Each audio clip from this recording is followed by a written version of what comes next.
Hello, I'm Helen Bradley. Welcome to this video tutorial.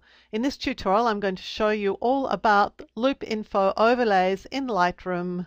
If you're unsure exactly what the Loupe Info Overlay is in Lightroom, you're seeing it here. It's a series of lines of text that appear in the top left corner of your images, and it does that in two places. You'll see it in Loupe View inside the Library module. If I'm in Grid View, you'll see that you don't see that information. It's only when you're in Single Image or Loupe View. You'll also see it potentially in the Develop module here. So what is the Info Overlay and why is it so valuable? Well, the information overlay here will show you 3 lines of text, and this is gathered from the metadata in the image. And there are a couple of info overlays, and you get to these by pressing the letter I, the keyboard letter I. So I'm going to tap it once, and you'll see that there's a second set of information. This is Loupe Info Overlay 2, and when I tap the letter I again, it turns off. So if I tap the letter I repeatedly, you'll see that I toggle around the 3 states for this Loupe Info Overlay.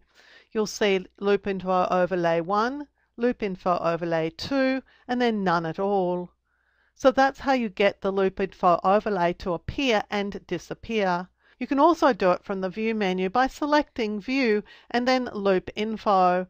We can see Info Overlay 1 or 2 by simply clicking on them. And we can turn them off the same way. View, Loupe Info, and we'll click on Show Info Overlay to disable it.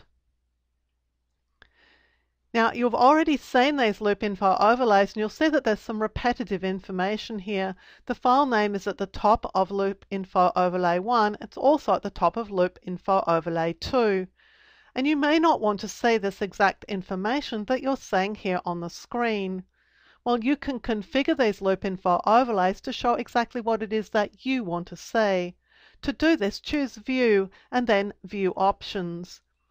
Now in Library View, which is where we are right now, you'll need to select the Loupe View tab. This doesn't appear when you're in the Develop module. Let's just go and see that there. Go into the Develop module, and again I'll choose View and then View Options, and you'll see that there's no tab here. But basically the settings are pretty much the same in either view. Now at the moment we're seeing the defaults because the Use Defaults is disabled, telling me that I'm already seeing what the default settings are for these info overlays. And we're seeing Info Overlay 2, so this one here. We're seeing the file name and copy name. Now obviously this is not a copy, otherwise we would be seeing the copy name. So this is not a virtual copy. We're seeing the exposure and ISO used, and also the lens setting.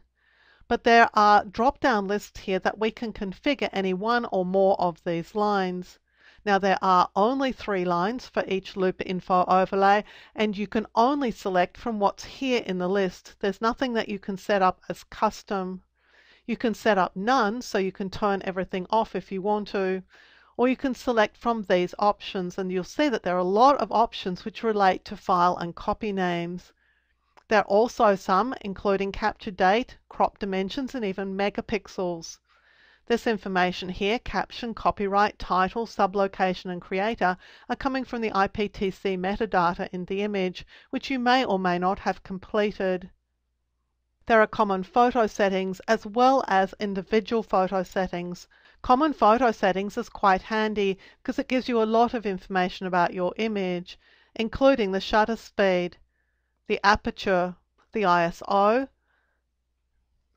the focal length, as well as the lens that you're using.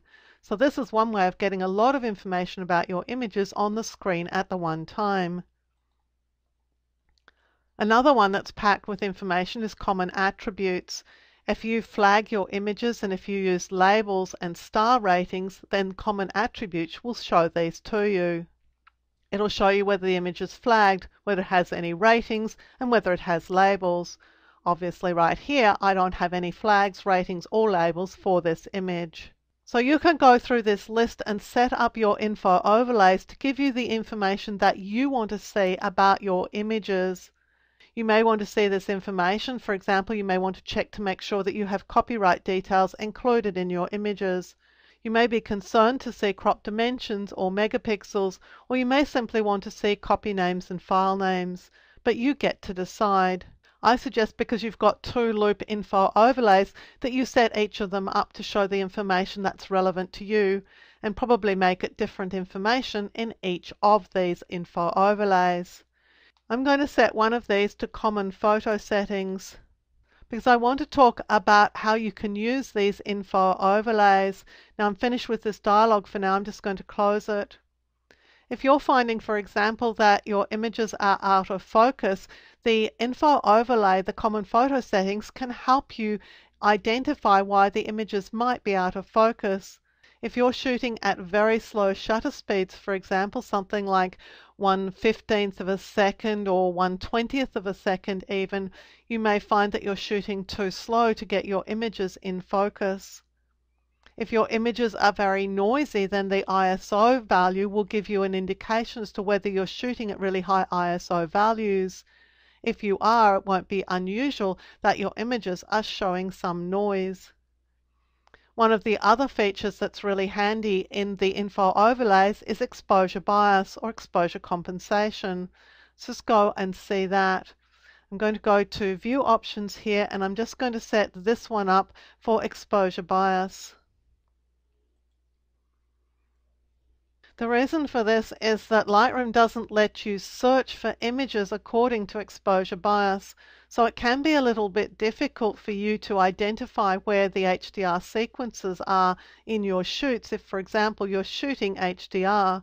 So I have some HDR images here. I'm just going to break them out of their stacking.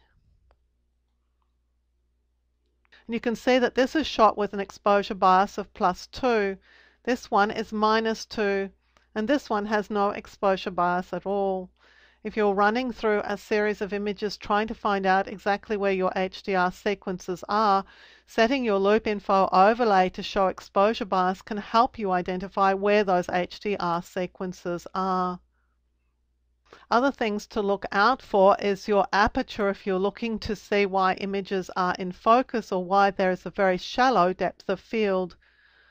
The aperture that you're using is going to tell you a lot about what you should expect to see in your images.